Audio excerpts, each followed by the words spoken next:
ஒரு குடும்ப தலைவர் அல்லது தலைவி இறந்துட்டாங்கன்னா அவரோட சொத்துக்கள், அவரோட ப்ராப்பர்ட்டிஸ் நிலம், இபிஎஃப், இன்சூரன்ஸ், நகை, அது இது நிறைய ப்ராப்பர்ட்டிஸ் இருக்கும். அந்த ப்ராப்பர்ட்டிஸ் வந்து ரெண்டு விதமாக இருக்குது.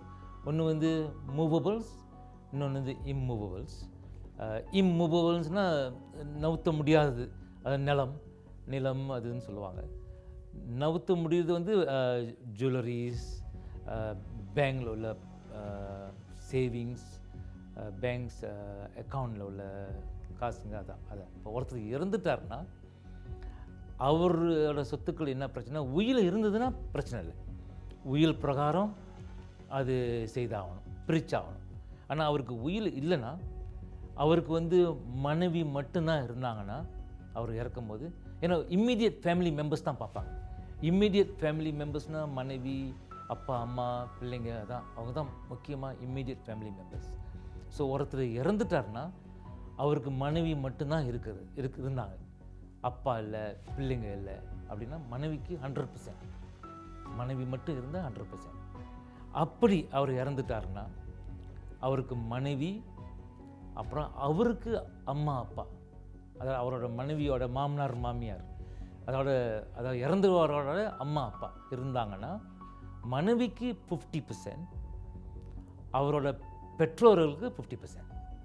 பெற்றோர் வந்து 2 பேரும் இருக்கலாம், ஒருத்தர் இருக்கலாம், 2 பேர்த்துக்கும் 50%. அப்படி அவர் இறந்துட்டார்னா மனைவி இல்லை, பெற்றோரும் இல்லை, ஆனால் பிள்ளைங்க இருக்குது. பிள்ளைங்க எத்தனை பிள்ளைங்க இருந்தாலும் அந்த பிள்ளைங்களுக்கெல்லாம் 100%. ஒரு பிள்ளைன்னா ஒரு பிள்ளைக்கு 100%, 2 பிள்ளைங்கன்னா 50-50, 3 பிள்ளைங்கன்னா அது 3ஆக பிரிக்கப்படும். அப்படி அவர் இறந்துட்டார்னா, ஆனால் அவர் இறக்கும் போது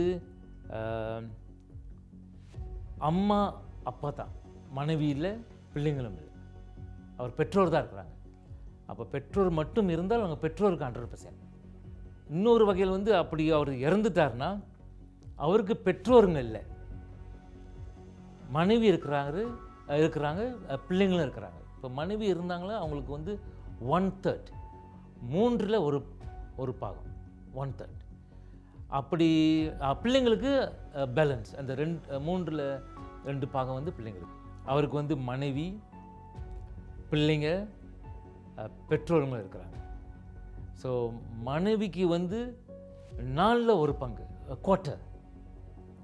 பிள்ளைங்களுக்கு வந்து ஹாஃப், அவங்க பெற்றோர்களுக்கு வந்து குவார்ட்டர். அப்படி இவங்கெல்லாம் யாருமே இல்லைன்னா அதுக்கிட்ட தான் அவங்களோட அண்ணன் தம்பிங்க இருந்தாங்களோ அவங்களுக்கு கிடைக்கும். இப்போ அண்ணன் தம்பிங்களும் இல்லை, அடுத்தது பார்ப்பாங்க. யார் அடுத்தது பார்ப்பாங்கன்னா அவங்களோட தாத்தா பாட்டி இருக்கிறாங்களா அவங்களுக்கு பார்ப்பாங்க, இல்லை அவங்க மாமா அத்தைங்க மாதிரி இருந்தாங்களோ அவங்களுக்கு பார்ப்பாங்க. ஸோ அது வந்து அடுத்த கட்டம். இவங்கெல்லாம் யாருமே இல்லைன்னா, அவர் வந்து அனாதியாக இருந்து போயிட்டாருன்னா அரசாங்கம் வரும், அரசாங்கம் வந்து அவரை சொத்து எடுக்கும். பர்டிகுலர்லி நிலம் இருந்தால் அது அரசாங்கம் எடுக்கலாம். மற்றதெல்லாம் அது உறுதியாக இல்லை, மற்றதெல்லாம் மற்ற இதில் கொடுப்பாங்க. ஆனால் நிலம் இருந்ததுன்னா அரசாங்கம் எடுத்துரும்.